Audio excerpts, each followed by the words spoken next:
Hello everyone, today I want to just go through my inventory pricing tool. If you've been using my tool, the new version here is a little bit different, has a lot more capabilities, and I hope you like it. So first off, what is this tool? This is something that I decided to build because I got tired of, for one, the mass price for TCGplayer doesn't work very well. And two, I got tired of copy and pasting and manipulating CSV files all the time and creating Excel formulas. So instead, what I decided is I'll build my own tool. I'm an engineer, I'm a software engineer, and I like programming. So I can build something that'll do a lot of this for me so I don't have to apply,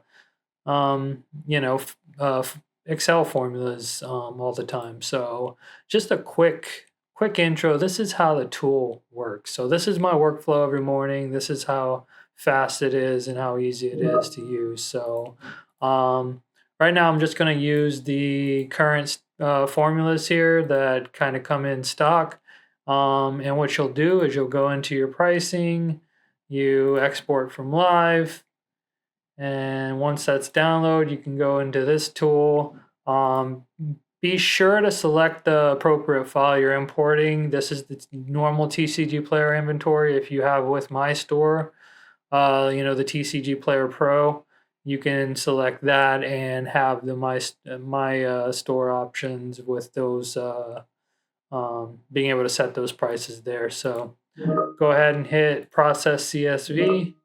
Go ahead and select your pricing that you just uploaded. And what it'll do is it'll go through and it'll apply all those scripts that were there to your pricing. So I'll just take a quick look at this. I can see that it's, increasing my current total, amount. It's going to update this number of cards.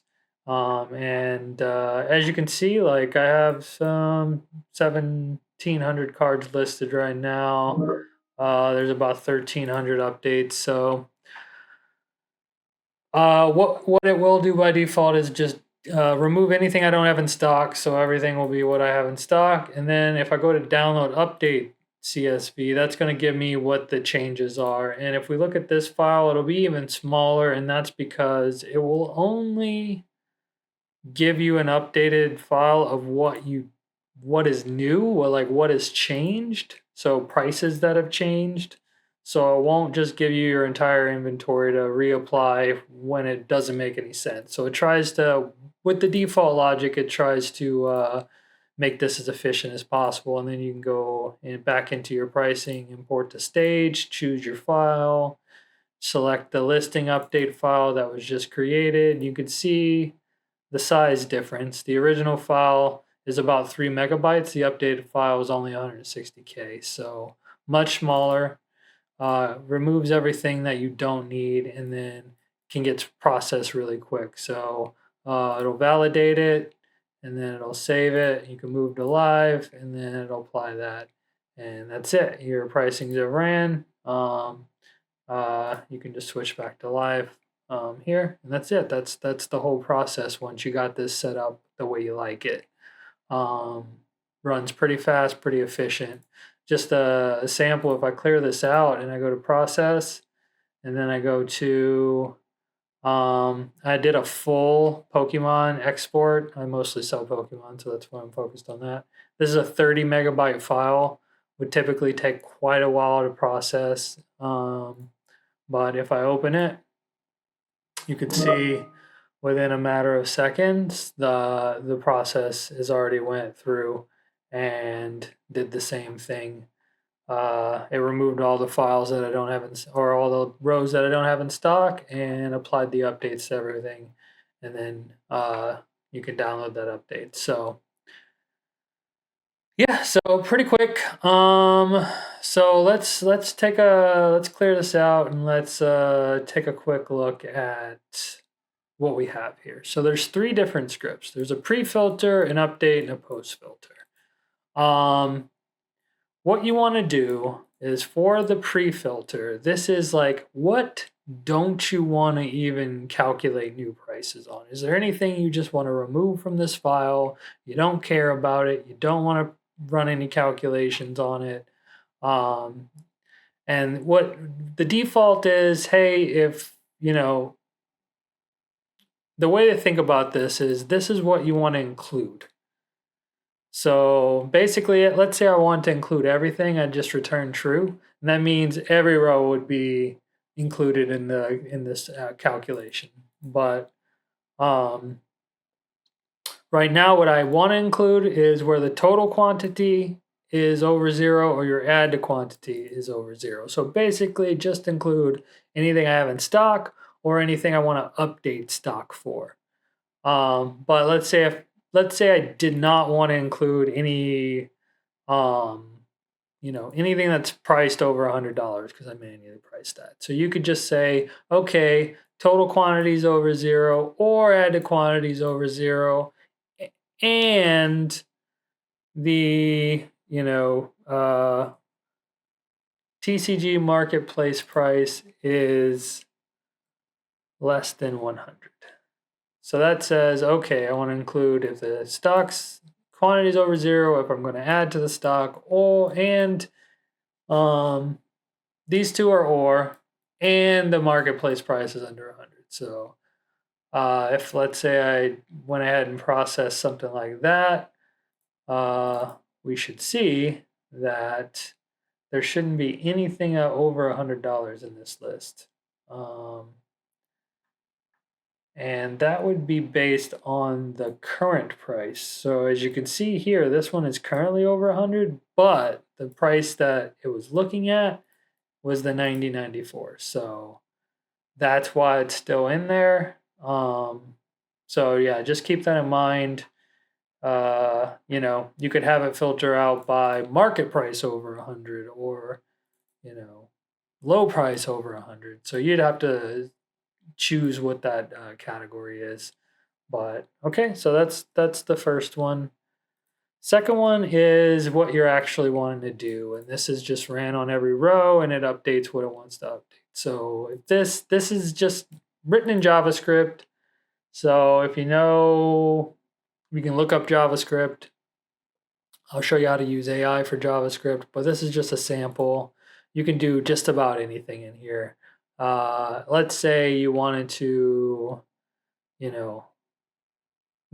go by certain sets or conditions or printings or even different certain cards. You could write logic to update prices on any of that in here. The thing that matters is you're just setting the TCG marketplace price to whatever you want to set it as. And honestly, you don't even have to update that. You could update different fields if you wanted to. If you want to use this for some other odd reason, and update quantities based on some criteria or anything, you could do that. But mostly it's going to be for pricing. So you're going to set your TCG marketplace price to something based on whatever criteria. So the criteria here is it just, I'm generating a floor and a percent. If the market price and the low price exist, then I'm just going to set it to the max of both, or my, whatever is the max, the market price or the low price, and my floor. And then, if only one of them exists, I'm just going to do it against one. And if none of them exist, I'm just going to, set it to my current price. So I'm not going to make any changes. So what I'm going to do here is, like, let's say you wanted to update this and use AI to kind of help you out. So if I go to like ChatGPT, what I could do, I'm doing temporary chat. So what I could do is give it something, like I could give it one of my files. So let's give it my latest pricing file that I downloaded. That's just so it kind of sees what the files looks like. Then I want to, come in here and let's go to help. I have a help page. It has all the variables. Let's give it all the variables, and type that in there. And then let's give it a sample script. And that's just going to help it know what it's supposed to look like. And let's give it a sample script. And then what we can do is below just write what we want. So let's say given this input file and the variables, update the script to, let's say we want to set cards that contain near mint in the condition to 20% above market, and cards that contain lightly played in the condition to 15% above market. Everything else set to market. Let's see what that does.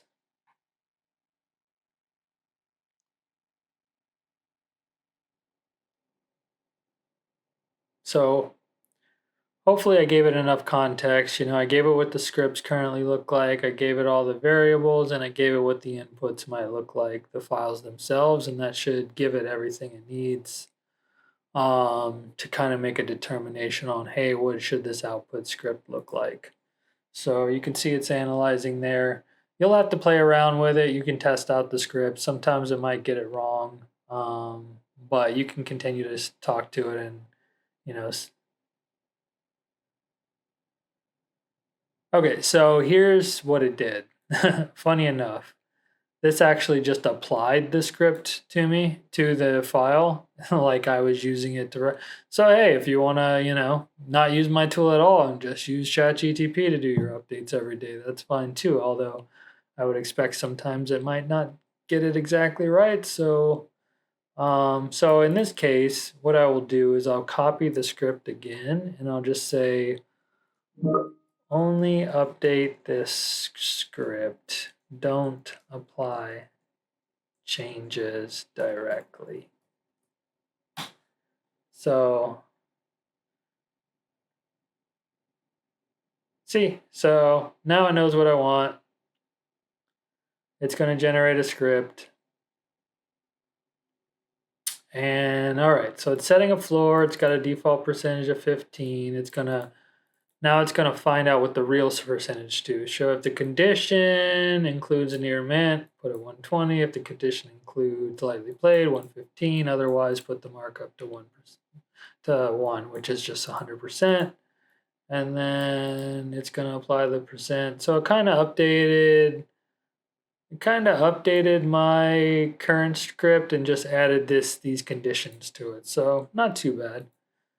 So if I go back here and I apply that, now you can see it's got my new logic. So now I'm doing conditional percentage increases based on condition. So that's what that would look like.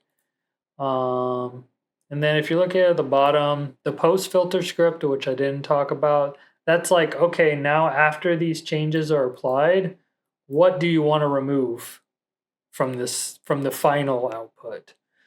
And in this case, the default behavior is like, hey, look at the marketplace price that we came up with. If it's not, if it's this, only included in the output if it's not the same as the current marketplace. So basically, compare the prices. If nothing changed, do not include it in the output because there's nothing to update. So that's kind of where what the logic is there. Now, let's say you're using add to quantity.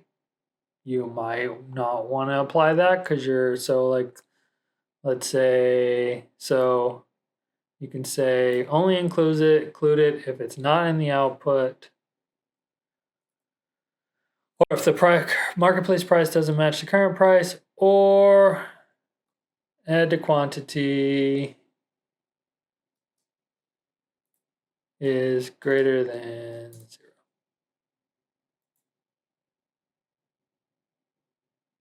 So, All right, so let's process that. My pricing. Oh, and something, and it didn't run. So we're gonna have to see what's going on there. Um,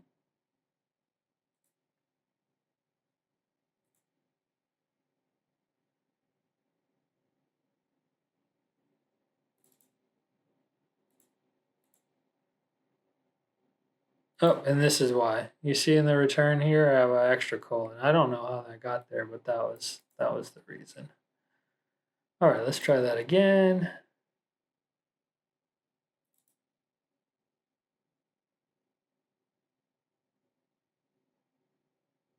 All right, now we have everything ran. We got some changes here, so let's check. So let's look at something near mint, and it should have went 20% above market, so 5202. Let's get our calculator out. 5202 times 1.2, 6242. So that's correct.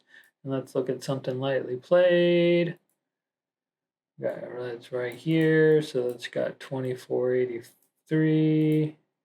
2483 times 1.15. Should have been oh, it actually applied it to the highest of the low or the market. So low is higher. So there we go, 3076. All right, so that applied all my changes. If I wanted to actually apply that, I can download it and I'll get an update file. I can, you know, upload to TCG Player like I did in the first section, but I don't want to do that because this is not what I currently use. Now, let's clear this out.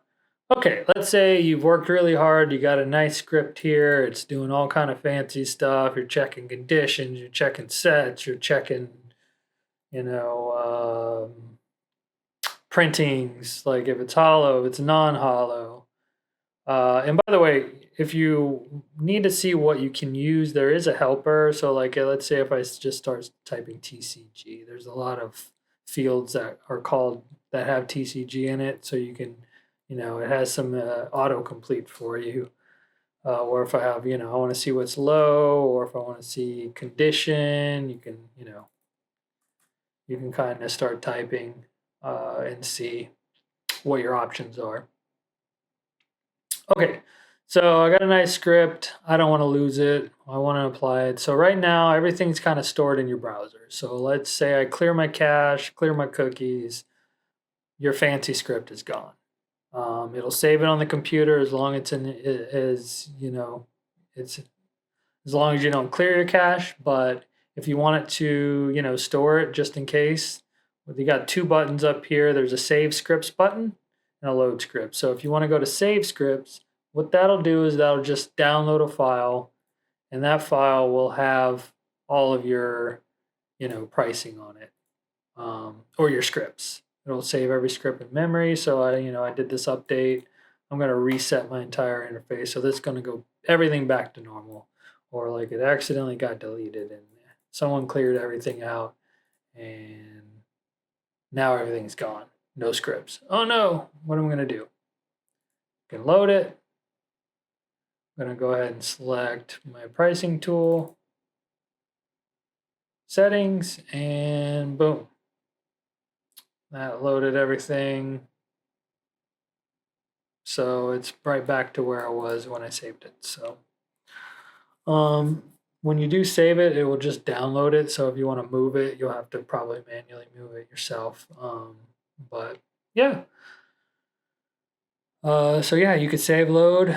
You can update your scripts. I got a help document here to kind of tell you what's available for your listings, what variables are available for your store values, what if you're using the buy list, which I heard got, it's gone in. It's getting sunset anyway, so you may not need that at all. If there's other files, I can easily create them now. The system allows for that.